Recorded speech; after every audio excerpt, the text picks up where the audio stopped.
It is important to caution what goes on in our mind at every moment, reminding ourselves our profession and affirmations. So with this, it will help us to be able to be mindful of our actions and our reactions when we are talking and when we are listening to people as a public speaker. Because most of the time, our reactions fails us. Our body language disappoints us, disappoints our professions. Now, earlier I said that when someone is talking, our body language matters because it's what speaks volume of what we are saying.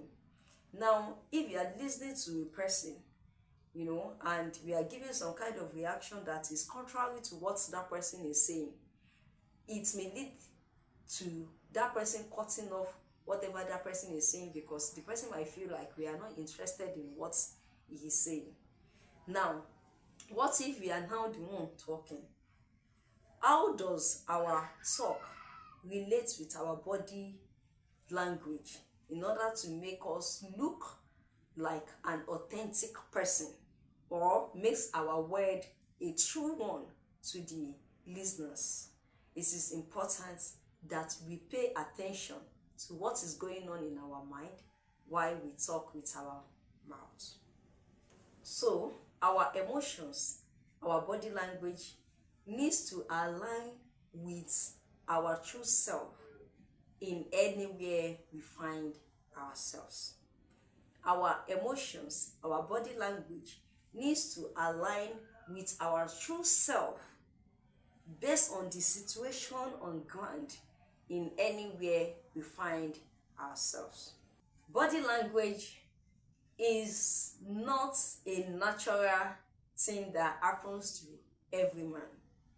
If you are to take a sample of people talking on one particular thing or the other and comparing it to their body languages, you will see that it is not a natural thing.